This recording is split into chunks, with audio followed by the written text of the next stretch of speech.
បុគ្គលដែលមានទម្លាប់ជាប់ស្អិតឆ្លោះមើលទុះអ្នកដទៃហើយតែងតែគ្រប់គ្រងកំហុសរបស់ខ្លួនឯងឬក៏បំភ្លេចចោលនៅកំហុសរបស់ខ្លួនឯងហើយតែងតែជាប់ចិត្តផ្ដោតនឹងឆ្លោះមើលទុះអ្នកដទៃជាងទុះខ្លួនឯងគឺចាត់ចូលនៅក្នុងជាបុគ្គលដែលប្រើប្រាស់ជីវិតខុសប្រើប្រាស់ជីវិតអត់បានត្រឹមត្រូវប្រើកំណើតអត់បានត្រឹមត្រូវឬក៏អាចនិយាយថាអត់សូវមានកំណើតល្អហេតុអីពីព្រោះកាលណាតែយើងអត់ចេះឆ្លោះមើលខ្លួនឯងនៅល្អប្រសើរយើងគ្រប់គ្រងនៅកំហុសខុសឆ្គងរបស់ខ្លួនឯងហើយយើងមិនលើកលែងហើយយើងតែងតែតាមចាប់កំហុសអ្នកដទៃមានន័យថាយើងបានកំពុងបំផ្លាញខ្លួនឯង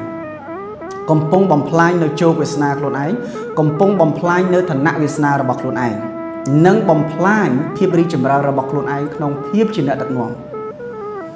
ពីព្រោះមានតែភាពជាអ្នកដឹកនាំពិតប្រាកដទេដែលគាត់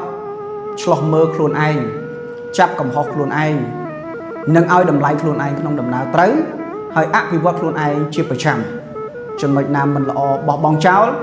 ចំណុចណាល្អអភិវឌ្ឍបន្តទៀតគឺអភិវឌ្ឍជាមួយខ្លួនឯងឆ្លោះមើលខ្លួនឯង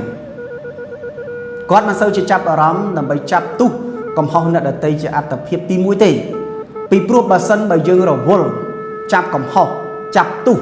របស់អ្នកដទៃចង់មិនចង់យើងនឹងខ្លាចជាមនុស្សឈួតលីលារវើរវាយតែម្ដងឬក៏មានបញ្ហាសុខភាពតែម្ដងពីព្រោះមនុស្ស10មានបញ្ហាទាំង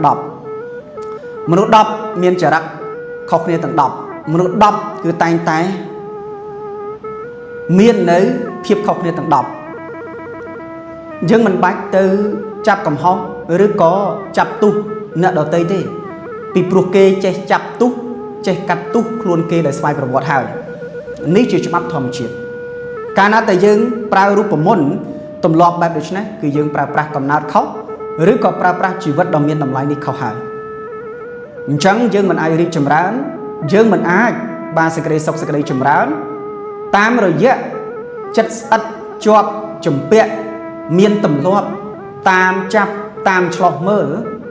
ទុះកំហុសអ្នកដទៃឡើយ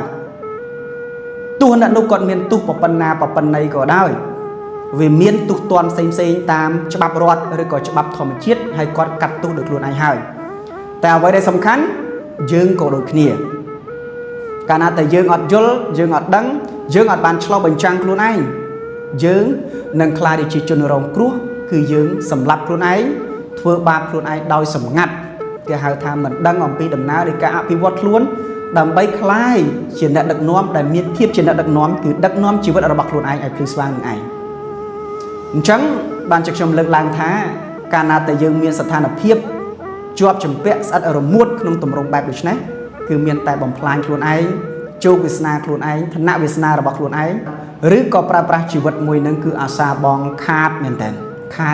នៅក្នុងកំណើតជាមនុស្សចឹងលើកទឹកចិត្តឲ្យបងប្អូនទាំងអស់គ្នាត្រិះរិះពិចារណាហើយមកឆ្លោះបញ្ចាំងស្រឡាញ់ខ្លួនឯងឲ្យតម្លៃខ្លួនឯងគ្រប់គ្រងខ្លួនឯងនិងចេះកែតម្រូវនិងស្រឡាញ់អ្នកដទៃដែលល្អប្រសើរពីព្រោះគ្មានបុគ្គលណាម្នាក់ដែលត្រូវគ្រប់រឿងហើយខុសគ្រប់រឿងទេតែងតែមានដំណើរខុសត្រូវជារឿងធម្មតាដើម្បីមកវិចិត្រ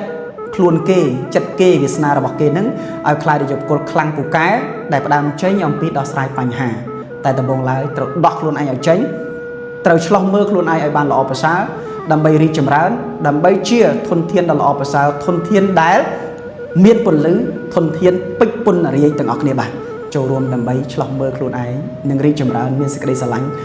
ទាំងអស់គ្នាដើម្បីកសាងនូវធនធានប្រសើរឡើងដែលផ្ដើមពីយើងម្នាក់ទៅបាទអរគុណច្រើនបងប្អូនទាំងគ្នាសូមសា